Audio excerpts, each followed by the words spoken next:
Shalom Bapak Ibu Saudara yang dikasihi Tuhan, dimanapun Bapak Ibu berada pada saat hari ini.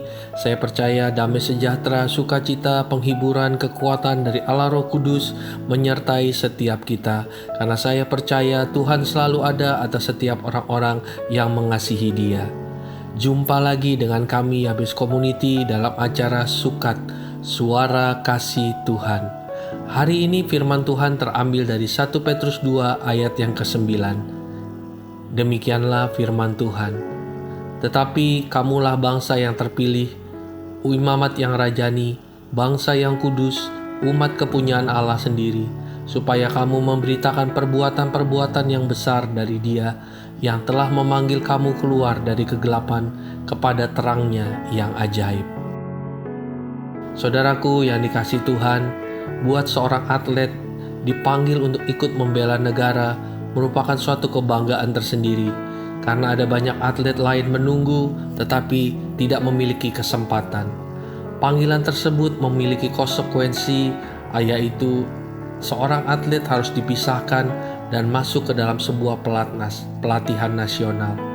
Dia tidak bisa lagi hidup semau dirinya sendiri. Dia terpilih untuk maksud yang mulia, dan di sana pola hidupnya harus diatur sesuai dengan arahan pelatih. Tidur diatur, makan diatur, latihan pun teratur. Ada disiplin yang harus dia kerjakan. Dia harus banyak belajar menyesuaikan diri dengan jadwal dan pola hidup yang baru. Ini sangat penting. Dia harus sadar siapa dirinya, bahwa ia adalah seorang atlet nasional pada saat itu. Hidupnya harus membela negara, bukan untuk dirinya sendiri.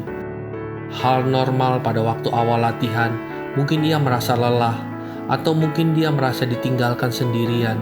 Tugas pelatihnya berasa begitu berat, ataupun dia berada dalam kondisi yang kurang fit. Kira-kira hal yang sama terjadi ketika kita menerima panggilan Tuhan. Kita dikuduskan, kita dipisahkan dari kegelapan kepada terangnya yang ajaib.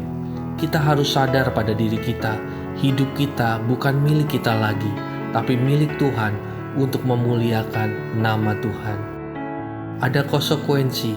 Banyak orang cuma mau berkat tetapi tidak mau konsekuensi. Pola hidup yang harus dirubah, ada pengorbanan yang harus dilakukan karena identitas yang baru tersebut. Kalau kita bergaul dengan atlet nasional, dia harus sadar sama dirinya.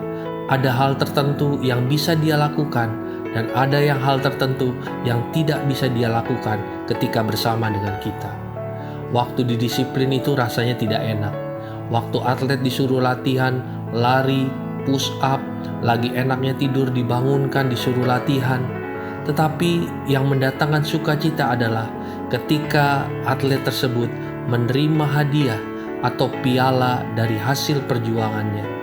Itu adalah sebuah kebanggaan tersendiri ketika menerima hadiah di atas podium pemenang. Orang lain mungkin melihat seorang pemenang menerima hadiah di atas podium, padahal di balik itu semua ada konsekuensi, ada harga yang harus dibayar dari seorang atlet ketika dia latihan. Begitu pula banyak orang Kristen tidak mau menjalani sistem pelatihan yang seperti digambarkan seorang atlet. Mereka hanya mau terima berkat, tetapi tidak mau menjalani kedisiplinan rohani yang Tuhan suruh.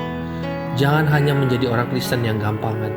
Dikit-dikit nangis, dikit-dikit lemah, dikit-dikit tidak punya kekuatan, tidak kuat dalam menghadapi beban kehidupan.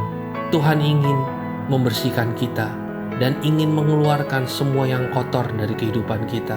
Kalau kita bisa mengalami Tuhan, maka kita bisa menikmati kuasa-Nya dan mujizat-Nya.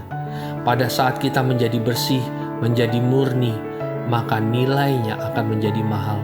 Sama seperti kita saudara menjual mobil, ketika dibersihkan, harganya pasti lebih mahal. Bapa di surga tahu kualitas kehidupan kita yang baru, bahwa kita adalah anak-anak kerajaan Allah yang memiliki kuasa oleh karena Roh Kudus yang diutus untuk memimpin kita, supaya kita bisa tetap fit bersama dengan Dia menggenapi rencana Allah.